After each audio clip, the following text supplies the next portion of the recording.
matin de nous suivre sur Malaika Télévision et bon matin de ce mardi 3 janvier se poursuit.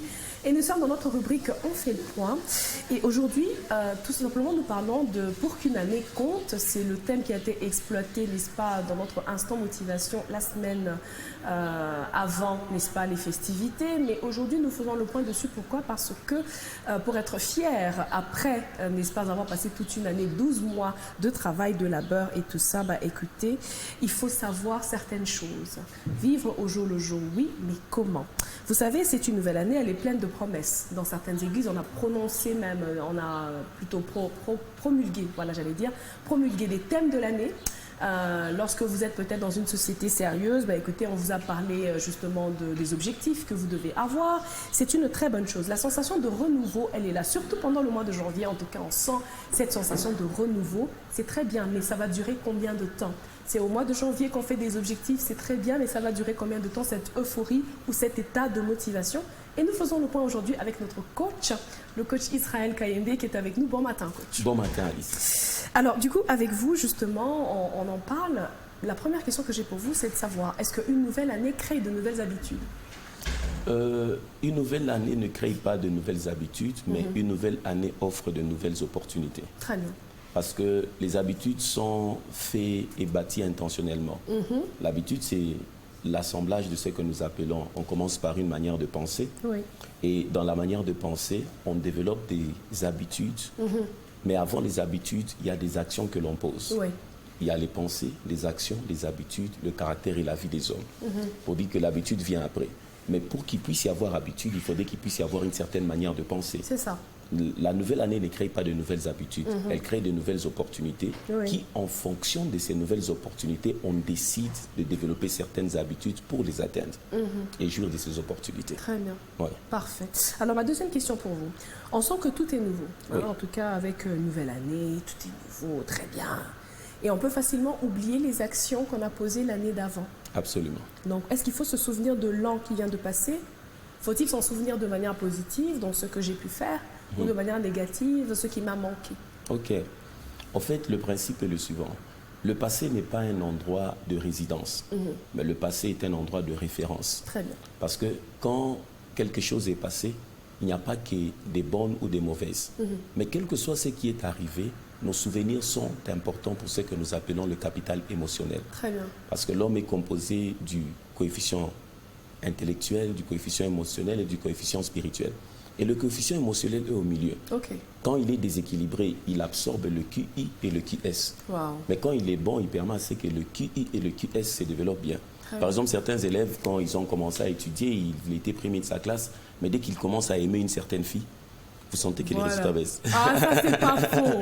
Parce que le coefficient émotionnel subit une certaine variation. Très bien. Alors, ce qu'il faut faire avec le passé, c'est qu'il faudrait s'y référer pour tirer les bonnes leçons et surtout affermir les choses dans lesquelles on a été fort.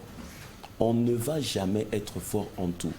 Mais lorsqu'on a découvert que telle chose nous a bien souri et que c'est une zone de force pour nous, on doit s'y investir. Parce que le développement de l'homme est lié à sa zone de force. Très bien. Dans le passé, on doit puiser sur tout ce qui nous a marqué de manière positive. Ce qui nous a marqué de manière négative, on y tire des leçons. Parce que si un serpent t'a mordu une fois, il faudrait que tu puisses te poser la question, qu'est-ce que tu dois faire pour ne pas être mordu la deuxième fois? Et les expériences douloureuses permettent à ce qu'on puisse trouver l'équilibre dans notre coefficient émotionnel. Et on tire des leçons en avance. Très bien. Donc le passé n'est pas un endroit de résidence, mais c'est un endroit de référence. Un lieu de référence. Ouais. Alors, pour qu'une année compte, parler d'une année, c'est 52 semaines. Oui. 52 semaines, si vous ne le saviez pas. C'est 365 jours, mesdames, messieurs. Un jour contre 86 400 secondes. Wow. Un jour. Du coup, pour qu'une année compte, est-ce que ça veut dire qu'il faut que chaque jour compte? Est-ce que c'est ça que ça veut dire? En fait, c'est ça en fait ce que ça veut dire. Parce que c'est ce que vous faites de chaque jour qui détermine comment l'année va terminer. OK. Ce sont les intentions que vous avez quotidiennement qui bâtissent votre année, qui forment votre année. Si vous n'avez pas un plan quotidien, l'année ne servira à rien. Parce qu'au fait, le temps, c'est ce que nous appelons dans le coaching la monnaie de la vie. Oui. Chaque fois que quelqu'un vous donne de son temps, il vous donne une partie de sa vie. Mais le temps de la personne s'estime d'abord en termes de 24 heures. Ce que tu fais de la journée. Et ce que tu fais de la journée doit être couvert d'une chose, vivre intentionnellement. Ok. En d'autres termes, ce que tu fais intentionnellement au quotidien, c'est ce qui fera que l'année compte. Ça, c'est le quoi. Mais maintenant, il faudrait parler du comment et du pourquoi nous devons le faire intentionnellement. Ok. Dans le comment, c'est-à-dire intentionnellement pour qu'une année compte, il faudrait s'investir dans la vie des autres. La première des choses qui fait que l'année de quelqu'un compte, c'est le fait de vivre intentionnellement au quotidien pour ajouter un plus à la vie des autres. Mais celui qui vous écoute maintenant pourrait dire, mais coach, moi-même, d'abord, Michel Yenesha, comme on dit. J'ai pas encore tout ce que je veux. Je veux m'investir chez les autres. Qu'est-ce que moi j'ai pour donner aux autres? C'est un mensonge. Chaque personne a la capacité d'influencer 5 personnes. Une personne a la capacité d'en influencer 5. 5 personnes. D'accord. Même les petits-enfants comme les grands. Oui.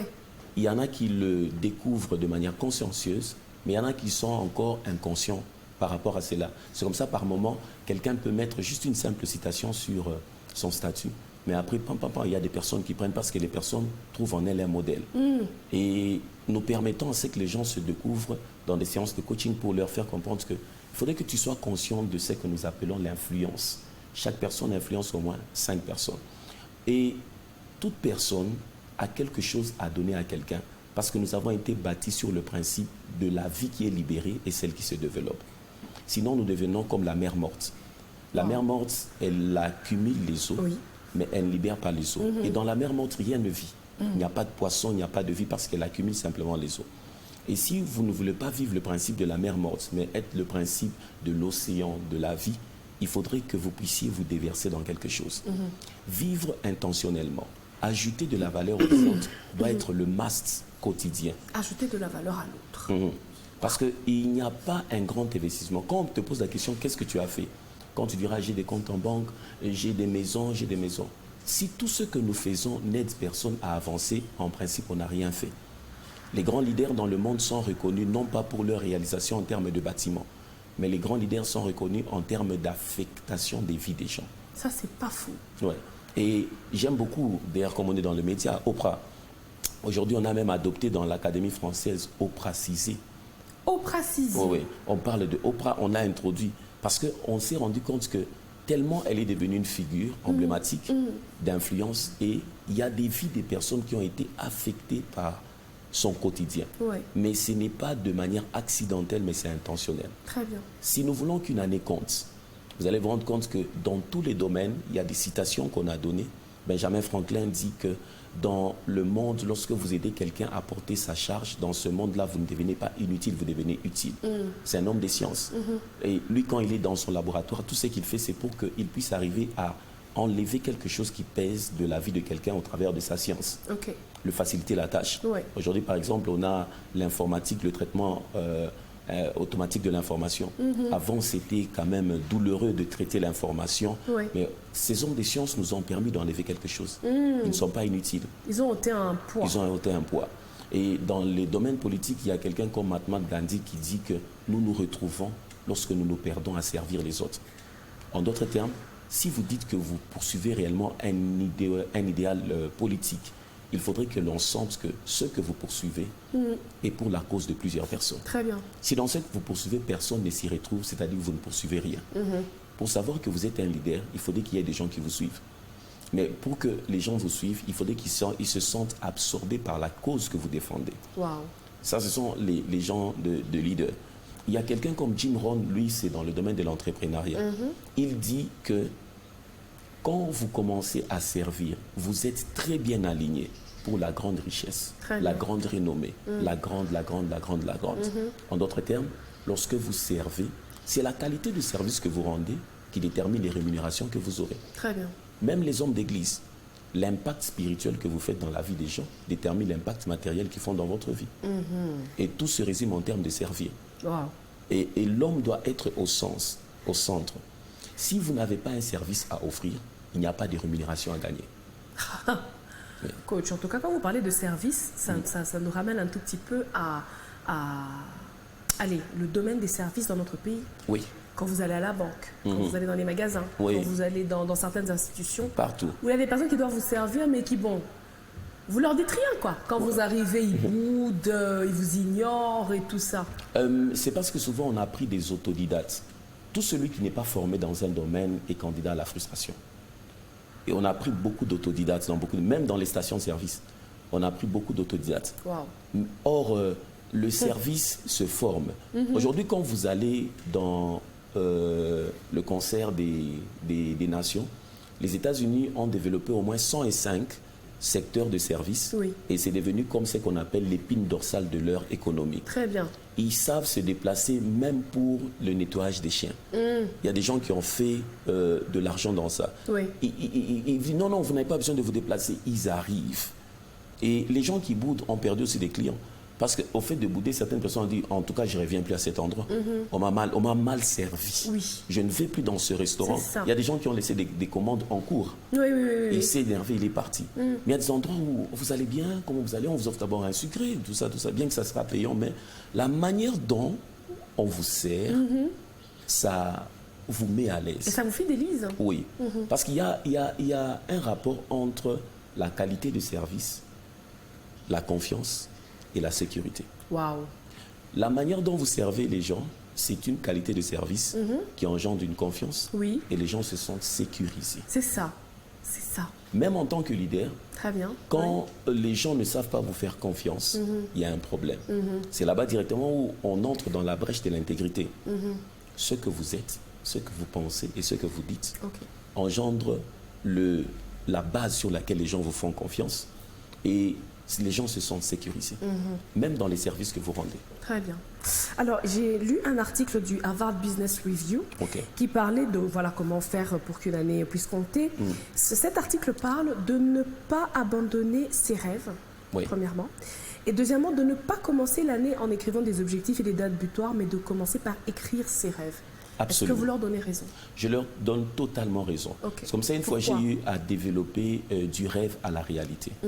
Au fait, ce pourquoi nous vivons, c'est ce qui engendre toute notre énergie de réalisation. Ce pourquoi nous vivons, c'est ce qui dégage toute notre énergie de réalisation. Quand vous devez avancer dans la vie, il faudrait que vous puissiez découvrir qu'est-ce qui vous fait rêver, qu'est-ce qui vous fait pleurer. Les choses qui vous font rêver sont les choses que vous êtes venus résoudre sur la terre. Et tout le potentiel de quelqu'un. C'est comme ça quand vous lisez le bulletin d'un enfant, il ne faudrait pas le lire pour lui dire que non, il faudrait que tu sois toujours fort dans ceci. Il faut le lire intentionnellement pour découvrir ce dans quoi il est fort de manière innée. Oui, parce qu'il ne deviendra jamais plus grand que ce dans quoi il est fort. Si vous essayez de faire de lui quelqu'un d'autre, il va fournir beaucoup de force. Mais il sera chaque fois frustré lorsqu'il rencontrera l'excellence de la personne qui est innée dans ce domaine. Alors, je leur donne totalement raison parce que c'est le rêve qui donne l'énergie. Et c'est le rêve qui donne l'une des choses que nous appelons le carburant de la destinée, la passion. C'est à cause du rêve qu'on a la passion. Il y a des gens qui sautent des repas, non pas parce qu'ils manquent de la nourriture, mais parce que la passion derrière la chose qui poursuit les absorbe. Très bien. Et le rêve, c'est l'oxygène de la destinée. Quand quelqu'un ne poursuit pas un rêve, il doit mourir. Alors justement, coach, parlons de cela. Il y a des personnes qui font ce qu'on appelle des vision boards, donc un tableau de vision, qui écrivent des objectifs de l'année ou de leurs rêves, par exemple, et mettent même des photos pour faire visualiser à leur esprit ce qu'ils aimeraient obtenir pendant cette année. Vous encouragez cette manière de faire? J'encourage la visualisation à 100% parce que, en tant que coach et homme d'église, l'homme, il est d'abord spirituel. D'accord. L'homme, il est d'abord spirituel. Ce qui est trop grand pour ton esprit sera toujours trop grand pour tes mains. Dans le principe de réalisation, il y a ce que nous appelons « il faut voir pour avoir ». If you don't have a vision, you cannot get it. Si tu ne vois pas, tu ne peux pas l'avoir. C'est ça. C'est comme ça, c'est ce qui est clair dans ton esprit que tu peux facilement réaliser. Quand on construit une maison, un architecte met d'abord un plan. Il termine totalement. Et aujourd'hui, avec les 3D, on peut même te faire visiter la maison, comment ça sera. C'est cette image claire qui fait à ce qu'il y aura maintenant la force des ressources dans la réalisation. Très bien. Et les francophones disent ce qui se conçoit clairement, s'énonce clairement, et les mots pour les dire viennent aussi aisément. C'est-à-dire, ce dont tu ne peux pas parler clairement, tu n'es pas encore prêt à le réaliser. Wow. Il y a même, par exemple, dans le domaine spirituel, bien prêcher ne signifie pas bien parler. Bien prêcher signifie communiquer la vie. Or, on ne peut pas communiquer la vie dans un message où on n'a pas l'âge spirituel. Ce que tu n'as pas encore expérimenté spirituellement ne peut pas être transmis en termes de prédication. Wow. C'est ainsi que Donc on ne peut pas aller lire un verset ou un livre et puis venir prêcher ça aux gens. Non. Quand je coach les gens dans le domaine ministériel, il y en a beaucoup dans la ville, je fais toujours comprendre ceci. La partie de la Bible qui n'est pas encore une vie au-dedans de toi ne sera jamais transmise en termes de bénédiction. Ça sera des informations qui vont juste toucher les cerveaux, mais ça ne peut pas transformer quelqu'un. Wow. C'est comme ça, dans l'humilité, tu n'es pas quelqu'un qui peut prêcher toute la Bible. Tu dois prêcher dans l'espace de ton autorité spirituelle. Wow. Très Et bien. la visualisation est l'une des choses très importantes dans le domaine de la réalisation. Quand tu te réveilles dans l'année, tu dois être capable de voir qu'est-ce que je vais réaliser. Très bien. Si tu dois te marier, il faut que tu te voies à la commune, il faut que tu te voies à la salle de bénédiction, il faut que tu te voies. Il faut voir pour avoir. Très bien. Ma prochaine question pour vous, coach Israël Kayende. Je rappelle que vous êtes coach motivateur, vous êtes homme d'église, pasteur. Mais j'aime qu'on m'appelle coach formateur. Coach formateur, très Oui. bien. Coach formateur, parce que motivateur, des fois, ça peut s'arrêter à un niveau. C'est pas faux. Alors, le même article de Harvard Business Review nous encourage à ne pas nous détourner de la douleur. Ils disent la douleur, entre parenthèses, la passion, parce qu'on parle de la passion du Christ, Oui. qui était sa douleur. La douleur est le signal qu'il est temps de grandir, de passer à une étape supérieure. Est-ce que vous pouvez commenter là-dessus? Oui. En fait, c'est comme les signaux. Quand il y a quelque chose de nouveau qui entre quelque part, il faudrait qu'il puisse y avoir réaménagement. La douleur n'est pas mortelle, mais la douleur, c'est le signal de la maternité de transformation. Ok. Pour savoir qu'il y a du nouveau qui cherche à entrer dans ta vie, la douleur est le signal. Parce que quand tu dois réaménager, par exemple, tes habitudes, tu te réveillais chaque jour à 9 heures, mais que tu dois te réveiller maintenant à 6 heures, ton corps va subir la douleur de ce changement. Quand tu dois faire 6 heures, le premier jour, ça sera très difficile. C'est ça. Mais cette habitude commence à s'incruster après 7 jours. Mais le premier, 2 jusqu'au 6e jour, je te dis que ça sera Compliqué. très douloureux. La douleur signale juste qu'il y a un changement qui cherche d'entrer. Chaque fois que vous sentez que vous faites face à une douleur, l'homme averti comprend qu'il y a un changement qui cherche d'entrer. Très bien. Même dans le domaine relationnel. Lorsque vous affrontez une période douloureuse, Oui. de frustration, ça ne veut pas dire qu'il faut laisser aller. Ça veut dire qu'il y a un changement qui cherche à entrer. Oui. Parce que la principale tâche dans les relations, c'est la négociation des changements et la gestion des conflits. Waouh. Il n'y a pas quatre. La négociation pardon, de changement. Des changements et la gestion, des conflits. Oh ouais. Tout celui qui doit se mettre en couple, tout celui qui doit se marier, comprendra que toute sa vie fera ces deux choses. C'est vrai. Oh ouais. Les changements, on les négocie. On ne les impose pas parce que tout changement imposé engendre une hypocrisie. Ok. La gestion des conflits, parce que la bataille de la raison détruit les relations. Dans une relation, on ne travaille pas pour avoir raison. Dans une relation, on travaille pour avoir la paix. Et quand vous avez de la douleur, c'est-à-dire qu'il y a quelque chose qui cherche à entrer en termes de changement. Très bien. Donc pour que, par exemple, je puisse avoir une meilleure année et que je puisse changer, enfin que je change mes habitudes parce que je veux obtenir un résultat X, par exemple, je dois m'attendre à une certaine douleur quelque part. Absolument. Parce que je change d'habitude. Vous devez vous attendre à la douleur et avec sa sœur jumelle, l'échec. Oui. Parce que le chèque est la récompense de ceux qui essayent. Oui. Quand vous essayez, vous devez échouer. Oui. Et c'est en échouant que vous allez apprendre. Ce n'est pas une fatalité. D'accord. On a échoué d'avoir certains millionnaires parce qu'ils ont eu peur de perdre certaines sommes d'argent à un certain moment. Oui. Mais les autres se sont dit que si je ne risque rien, je n'ai rien. La douleur et l'échec sont deux choses qui accompagnent tout celui qui innove. deux composantes qui accompagnent toute personne qui innove. Innove. Et toute personne qui est candidat au changement rencontrera la douleur et l'échec. C'est inévitable. Ce sont des signaux. Chaque fois que vous sentirez la douleur dans quelque chose, c'est-à-dire que c'est en train de dire changement, changement qui cherche d'entrée. Donc faites de la place à ce changement. D'accord. Réajustez juste, et ça va aller. Parfait. Il nous reste encore deux petites questions pour terminer. Alors, pour qu'une année compte, est-ce qu'il faut se découvrir nécessairement? Parce qu'il existe des personnes qui ne connaissent ni leurs forces, ni leurs faiblesses, ni les opportunités qui se présentent à eux, ni les menaces à leur développement. Est-ce qu'il faudrait faire une étude sur soi-même? Comment est-ce qu'on arrive à se découvrir ses forces, ses faiblesses, les opportunités, les menaces, le SWOT comme on l'appelle, sur soi-même? Comment on arrive à le faire? On arrive à le faire en se posant des questions. En fait, on ne va nulle part lorsqu'on ne s'est pas encore défini. Le point de départ, c'est comme quand vous êtes dans un véhicule. Quand vous êtes sur P et que vous accélérez, le moteur te signale qu'il tourne, mais il n'avance pas. Parce qu'en fait, la boîte de vitesse n'est pas à l'endroit de partir. Le D, c'est comme quand quelqu'un découvre son identité. La crise d'identité est au cœur de beaucoup de frustration dans la vie de beaucoup de personnes. Wow. Elles veulent faire certaines choses, mais ne se sont pas encore définies. C'est lorsque nous terminons notre définition que nous pouvons avancer. Quand vous connaissez qui vous êtes, la première des choses, vous avez de la stabilité. L'identité nous donne de la stabilité. Très bien. L'identité nous donne le sens d'orientation. Et l'identité nous donne le droit de prospérité. Et l'identité nous donne de la sécurité. Quand quelqu'un ne connaît pas qui il ne peut pas avancer. Parce que qui vous êtes, c'est le grand ensemble dans lequel on découvre finalement notre passion. Quand on se définit, on découvre aussi les choses qui nous passionnent. Quand on se définit, on découvre aussi les choses qui nous frustrent. Les choses qui nous frustrent, ce sont les choses que nous sommes appelés à résoudre. Oh, on n'est pas appelé à les abandonner. Non.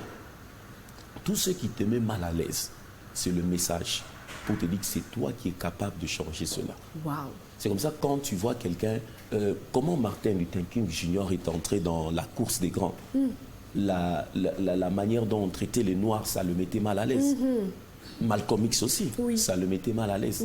Mais il n'était pas le seul à vivre cette réalité. C'est ça. Il y a d'autres personnes qui ont vieilli, grandi, mangé, ils sont restés très normaux dans cette situation. Chaque fois que tu te sens frustré par quelque chose, c'est ta vocation. Oh, coach. Non mais attendez, moi la question qui me vient tout de suite, c'est justement par rapport à la crise identitaire.